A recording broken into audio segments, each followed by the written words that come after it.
ప్రస్తుతం వైఫుల పరిస్థితి ఎలా ఉంది అంటే ఈ తరం జనరేషన్ ఆడపిల్లల పరిస్థితి పెళ్ళైన తర్వాత ఎలా ఉంటుందంటే వాళ్ళ కాళ్ళకైతే ఇంత నమస్కారం పెట్టినా తప్పు లేదని అనుకోవాలి. ఎందుకంటే ఈ జనరేషన్లో కంబైన్డ్ ఫ్యామిలీ ఉందనుకోండి, ఉన్నాయి, లేవు మొత్తమే కంబైన్డ్ ఫ్యామిలీ లేవు అనకండి, ఉన్నాయి చాలానే ఉంటే వాళ్ళు ఎలా బతుకుతున్నారో తెలుసా అసలుకి.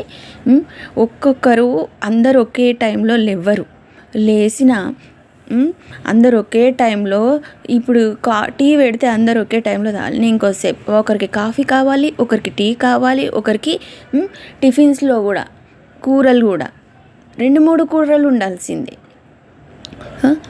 ఇంకా నెక్స్ట్ టిఫిన్స్, మళ్ళీ స్నాక్స్ చేయాలి. పొద్దున 7కి స్టార్ట్ అవుతుంది, పిల్లలు 7కి వెళ్ళిపోతారు. వెళ్ళిపోయిన తర్వాత ఫస్ట్ పిల్లలకి బాక్స్ కట్ట, అప్పటి వరకు అత్త పడుకొనే ఉంటుంది, ఏ హెల్ప్ చెయ్యదు. ఆ తర్వాత నెక్స్ట్ ఏంటి అంటే మళ్ళీ తర్వాత టిఫిన్ చేయాలి, వంట చేసుకోవాలి, చిన్నపిల్లలు ఉంటే వాళ్ళకి తినిపించుకోవాలి, వాళ్ళకి టాయిలెట్లు, వాళ్ళ స్నానాలు. వెనకటి కాలంలో అత్తలు చాలా హెల్ప్ చేసేవాళ్ళు, స్నానాలు చేపించేవాళ్ళు, చిన్నపిల్లలకి లేకపోతే ఈ కాలంలో చిన్నపిల్లలకి తినబెట్టడం అనేది ఎంత పెద్ద ఇష్యూ అని అనుకోవాలి. ఎందుకంటే పిల్లలు అలసిపోవడం లేదు, పిల్లలకి వాకింగ్ లేదు, పిల్లలు ఆడుకోవడానికి ప్లేసులు లేవు, వాళ్ళకి ఆకలి కాదు, వాళ్ళకి పెట్టాలంటే వాళ్ళు ఒకటి తినరు, 2-3 రకాలు చేయాల్సి వస్తుంది. ఆ 2-3 రకాలు కూడా అలా ఏదో ఒకటి తింటారంటే అది కూడా తినరు పిల్లలు. ఎందుకంటే వాళ్ళకి గేమ్స్ లేవు, ఆడుకోవడానికి ప్లేస్ లేదు, వాళ్ళు టయర్డ్గా అయితే లేరు, వాళ్ళు పిల్లలు అనేటోళ్ళే టయర్డ్ అనేది లేదు, కాబట్టి అలా ఉంది. ఇంకా పిల్లల నిద్ర విషయానికి వస్తేనైతే ఇంకా వాళ్ళు ఏ గేమ్స్ ఆడుకుంది ఒకే దగ్గర కూర్చొని టీవీ చూస్తే వాళ్ళకి నిద్ర ఎక్కడి నుంచి వస్తుంది? అంత తొందరగా నిద్ర పోవాలంటే తల్లి పడే కష్టాలు చెప్పలేము. పిల్లలు నిద్ర పోవాలంటే తల్లి కూడా 1-2 వరకు తనకి ఎంత నిద్ర వచ్చినా, ఎంత పని చేసి టయర్డ్ అయిపోయినా 2 వరకు మేల్కోవాల్సిందే. మళ్ళీ మీది నుంచి ఈ అత్త మామ వాళ్ళు పిల్లల్ని పడుకోబెట్టరు. మా కాలంలోనైతే 7-8కే వండుకోబెట్టేవాళ్ళం, ఈ కాలంలోనైతే అస్సలు పడుకోబెట్టరు. వాళ్ళకి పిల్లల్ని పెంచడం చేత కాదు అని మాట్లాడతారు. కానీ వాళ్ళు ఏదైనా చేస్తారా అంటే వాళ్ళు ఏమీ తినబెట్టరు, వాళ్ళు కనీసం కొద్దిసేపు ఆడిపియని కూడా ఆడిపియట్లేదు. కొంతమంది అయితే పిల్లల్ని ఒకవేళ ఏదైనా ఎమర్జెన్సీ టైంలో వదిలేసి వెళ్తే వాళ్ళకి వీళ్ళతో మేమేమో ఎక్కడ ఆడతామని వాళ్ళకి ఫోన్లు ఇచ్చి కూర్చుంటున్నారు. నానమ్మ తాతలు అయినా ఎవరైనా, అమ్మమ్మ తాతలైనా. ఇప్పుడు నేను వాళ్ళని అనట్లేదు, వీళ్ళని అనట్లేదు, ఎందుకంటే కాళ్ళ నొప్పులు కీళ్ళ నొప్పులు. మరి అదే కోడల విషయంలో కూడా అంతే కదండి. అప్పటికి ఇప్పటికి జనరేషన్లో చాలా చేంజెస్ వచ్చినాయి కదా. లేట్ ఏజ్లో మ్యారేజెస్ అవుతున్నాయి. మీకు పెళ్ళై జాబ్ చేసే కోడలే కావాలి, చదువుకున్న కోడలే కావాలి. లేట్ అయినాక మళ్ళీ ఇప్పుడు లేట్ వయసులో ప్రెగ్నెంట్ అవుతారు, పిల్లలు వస్తారు. ఇంకా ప్రెగ్నెంట్ ఉన్న టైంలో ఇంకా టార్చర్ చూసుకోవాలి. వాళ్ళది ఎలా ఉంటుందంటే ప్రెగ్నెన్సీ టైంలోనన్నా కనీసం ఏదైనా హెల్ప్ చేస్తారా అంటే అది చెయ్యరు. ఏంటి అంటే పని చేస్తేనే హల్కా ఉంటుంది. ప్రెగ్నెంట్ అవ్వాల్సినంతసేపు ప్రెగ్నెంట్ అయ్యేంత వరకు అవ్వాలి అని అంటారు. అయిన తర్వాత సరిగ్గా జాగ్రత్త ఏమైనా చూసుకుంటారా అంటే లేదు. అరే పని చేస్తారండి, ఒకసారి టీ పెట్టమంటే పెడతారు, టీ పెట్టమంటే పెడతారు, లేకపోతే అక్కడ అన్నం వండి పెట్టమన్నా పెడతారు, అక్కడ కూర వండి పెట్టమన్నా పెడతారు. మనిషికి వడ్డియాలంటే వడ్డియలేరు. ఇప్పుడు ఒకరు ఒక టైంలో బ్రష్ చేసుకుంటారు, ఒకరు ఒక టైంలో బ్రష్ చేసుకుంటారు. మ్యాక్సిమం టీ అనేది ఎన్నిసార్లు వెయిట్ చేయాల్సి వస్తుంది తెలుసా కంబైన్డ్ ఫ్యామిలీలో. ఒక్కొక్కరు ఒక్కొక్క టైంలో తింటారు. కనీసం కొద్దిసేపు పడుకుందామంటే అవి సదిరేసే పడుకోవాలి. ఒక్కొక్కరు ఒక్కొక్క టైంలో తినడం వల్ల ఎవరు ఎప్పుడు తింటారో అర్థం కాదు. చూడండి, ఎర్లీ మార్నింగ్ వేసిన దగ్గర నుంచి పిల్లలకు వేసి, పిల్లలకు పాలు పోసి, పిల్లలకు టిఫిన్ చేసి కదా, మళ్ళీ డబల్ టిఫిన్ చేస్తున్నారు కదా. నెక్స్ట్ మళ్ళీ ఎన్నిసార్లు అది కొంచెము అత్త కూడా హెల్ప్ చేయాలి. కోడలనే వాళ్ళకు అత్త వాళ్ళు కూడా వాళ్ళ పనులు వాళ్ళు చేసుకోవడం మొదలుపెట్టాలి. ఇంకా ప్రెగ్నెంట్ ఉన్న ఆమెని సరిగ్గా నిద్రపోనివ్వండి ప్లీజ్. ఈ కాలంలో ప్రెగ్నెంట్ ఉమెన్ని ఇబ్బంది పెడితే యాంగ్జైటీ ప్రాబ్లమ్స్, కార్డియోమయోపతి ప్రాబ్లమ్స్, ఇవన్నీ స్ట్రెస్ ఎక్కువైపోయి నిద్ర లేక వాళ్ళకి ఇవన్నీ ప్రాబ్లమ్స్ వస్తున్నాయి. మీ కోడలు మాకేంది అని అనుకోకండి. మీ కోడలు ప్రాబ్లంలో పడితే మీ కొడుకు కూడా కష్టపడాల్సే వస్తుంది కదా. సరే పోతే పోనీ మాకేందనుకుంటారా? మరి సెకండ్ వచ్చేదన్నా మిమ్మల్ని మంచిగా చూసుకుంటుందన్న గ్యారంటీ ఉందా? ఆమె ఎందుకు చూసుకుంటుందండి? ఎవరితోనైనా ప్రాబ్లమ్స్ ఫేస్ చేసేదే ఉంటుంది, చిన్నవి అనేటివి ఉంటాయి. కాబట్టి మీరు మంచిగా చూసుకోండి. డబ్బులు అక్కడ మీరు పెట్టే టార్చర్ వల్ల డబ్బుల ఖర్చు, వాళ్ళకు మనశ్శాంతి లేకపోవడం. అసలు నిద్ర లేని మనిషిని ఒక 2-3 రోజులు, ఒక్కరోజు నిద్ర లేకపోతేనే నెక్స్ట్ డే అంత టయర్డ్ ఉంటుంది. అది డెలివరీ అయిన అమ్మాయి మార్నింగ్ అంతా పనులు చేసి చిన్నపిల్లలతో నైట్ అంతా మేల్కుండి మళ్ళీ మార్నింగ్ అంతా మళ్ళీ ఇదే రొటేషన్ అవుతుంటే ఈ నిద్ర లేకుండా ఒక్కరోజు అలసటతోటి కొంచెం పని వదిలేస్తే, ఏదైనా క్లీన్ చేసే విషయంలో కానీ ఏదైనా ఎక్కడిదక్కడ వదిలేస్తే ఇంకా మిగతా ఇంట్లో ఉన్న వాళ్ళు అత్త కానీ మామ కానీ, ఈ మధ్యలో మామలు కూడా ఇన్వాల్వ్ అవుతున్నారు. ఈ అత్తలు చెప్పే చెప్పుడుకు మామలు కూడా కోడళ్ళ మీదనే పడుతున్నారు. వీళ్ళిద్దరనే మాటలు పడుకుంటా, ఇంట్లో పని చేసుకుంటా, పిల్లల్ని చూసుకుంటా, నిద్ర లేకుండా ఎంత ఓపికతోనని ఉండమంటారండి? మళ్ళీ కొడుకు వచ్చిన తర్వాత కొడుకుతోని చెప్పడము ఎంత అవస్థ పడుతుందండి ఒక గృహిణి. కనీసము తను తినేటప్పుడు పిల్లలు 1 కానీ 2 కానీ పోతే 1 పోయింది వచ్చి తీద్దుదావే, 2 పోయింది వచ్చి తీద్దుదా. ఇంకా పిల్లలు తల్లిని టెస్ట్ చేస్తారంట, తినేటప్పుడే పోతారంట. నా మీద ప్రేమ ఉందా లేదా, అన్నం తినేది వదిలిపెట్టి వచ్చి చేస్తుందా లేదా అని టెస్ట్ చేస్తారంట పిల్లలు అనేసి ఈ ఒక్క డైలాగ్ మాట్లాడతారు. కానీ తల్లి అన్నం తినేటప్పుడు కొంచెం వాష్ చేస్తే ప్రాబ్లం ఏంటిదండి? మంచిగా ఉన్నా కానీ ఎంతోమంది అసలు ఏ పని చేయకుండా చాలామంది అత్తలు అయితే ఉంటున్నారు. ఈ కాలంలో కాదు, ఆ కాలంలో కూడా కలిసే చేసుకున్నారు. ఇప్పుడు కూడా కలిసే సమానంగా చేసుకోవాలి. ఒక్కరి మీద ప్రెషర్ అనేది పెట్టొద్దు.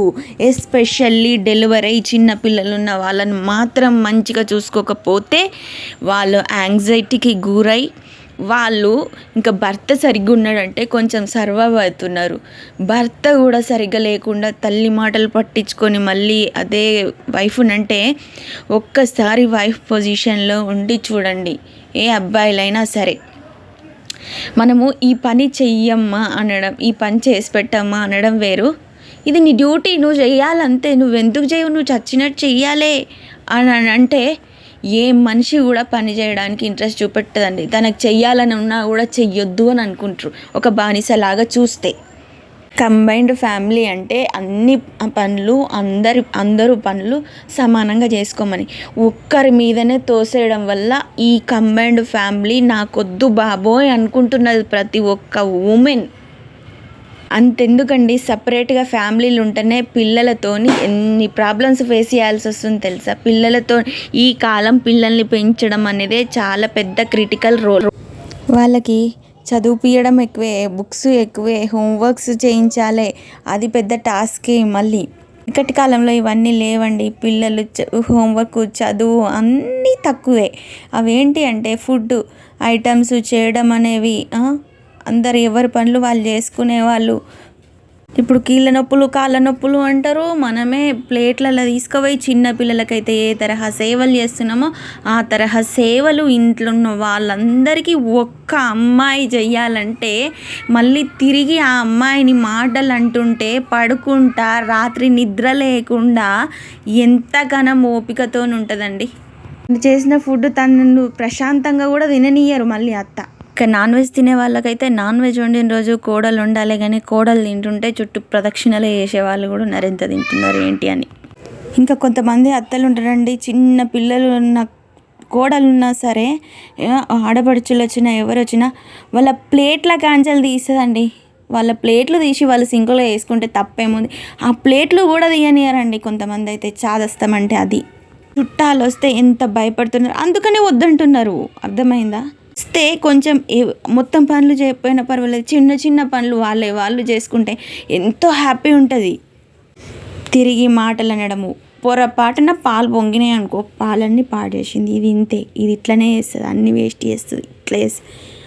పిల్లలతోని ఏదైనా పడుతున్నారనో అటో ఇటో ఊరికి వెళ్ళి వచ్చే వరకు పాలు పొంగితే అది కూడా ప్రాబ్లం.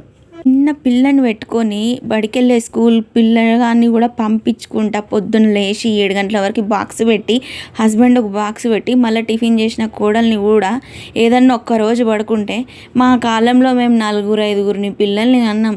ఈ కాలంలో 2 పెంచడానికే కష్టమవుతుంది. ఈ సెటైర్లు అప్రిషియేషన్ చేయండి అమ్మా, కొంచెం అప్రిషియేషన్. డిప్రెషన్లో పోయేటట్టు చూడకండి ప్లీజ్. హస్బెండ్స్ అయినా ఆలోచించండి. మీరు ఏదైనా వర్క్ చేస్తున్నప్పుడు ఆ వర్క్లో మిమ్మల్ని పదే పదే తిట్టేటోళ్ళు ఉంటే మీరు ఖచ్చితంగా కంపెనీ చేంజ్ చేస్తారు. కంపెనీ నాకొద్దు అనుకుంటారు. నేను కూడా అలానే అనుకుంటుందేమో, నాకు కూడా రిలీఫ్ కావాలి అని, అందుకే డివోర్స్ ఎక్కువైతున్నాయేమో. ఇంకా వీకెండ్స్ హస్బెండ్కి సెలవు ఉందనుకో, ఫ్రెండ్స్తో సరదాగా బయటికి వెళ్దాం అనుకుంటారు. మొత్తం ఇంట్లో మార్నింగ్ నుంచి ఈవినింగ్ వరకు మొత్తం పని చేసుకుంటూ ఉండి వీకెండ్స్ కూడా వైఫ్తోని స్పెండ్ చేయకుండా బయటికి వెళ్తే వైఫ్ ఖచ్చితంగా అంటుంది బయటికి వెళ్తున్నామని. దానికి ఈ వైఫ్లతోటి నిమ్మలం లేదు, వైఫ్లతోని ఇట్లా వైఫ్లతోని అట్లా అని బాగా వచ్చినాయి. అండ్ ఫ్యామిలీ ఉంటే ఉన్నా లేకున్నా సరే దయచేసి మీరు వెళ్తున్నప్పుడు మీ వైఫ్కి కూడా ఒక రోజు కేటాయించి ఆమెను కూడా బయటికి తీసుకెళ్ళడము, లేకపోతే కొంచెం టైం స్పెండ్ చేయడము చేయండి. ఆ స్ట్రెస్ లెవెల్స్ అనేవి కొంచెం అన్న తగ్గుతాయి. ఇంకా హస్బెండ్స్ విషయానికి వస్తే దయచేసి మీరు కంబైన్ ఫ్యామిలీ అయితే ఇంట్లో ఉన్న మనుషులందరి ముందు తిట్టకండి. మీరు బెడ్రూమ్లో ఏం తిట్టినా కూడా ఆమె ఏం చప్పు చేయకుండానే ఉంటుంది, మర్చిపోతుంది. కానీ అందరి ముందు తిడితే ఆ బాధ ఎక్కువ. ఎందుకంటే ఆల్రెడీ పడి స్ట్రెస్ అయిపోయి ఉంది కదా, మీరు ఇంకొక రాయి వేస్తే తను తట్టుకోలేదండి. సరే ఏం పని చెయ్యలేదనుకున్నా కానీ పిల్లలతోనైనా చాలా టైర్డ్ అయిపోతుంది కదా, ఆ స్ట్రెస్ కూడా బాగానే ఉంటుంది. కాబట్టి ప్లీజ్ దయచేసి అందరూ ఒకలా ఉన్నారు, అన్ని కుటుంబాలు సేమ్ ఉన్నాయి అని, కానీ మోస్ట్ ఆఫ్ ద ఫ్యామిలీస్ ఇలానే ఉన్నాయి. అందరూ ఈ రకమైన స్ట్రెస్కే ఒక బ్యాక్ పెయిన్ వచ్చి పడుకుంటే ఆ ఒక్కరోజు వంట చేయడానికి గిన్నెలన్నీ ఎత్తేసుకుంటూ ఆ పడుకున్న నిద్రను కూడా ఖరాబ్ చేస్తారు.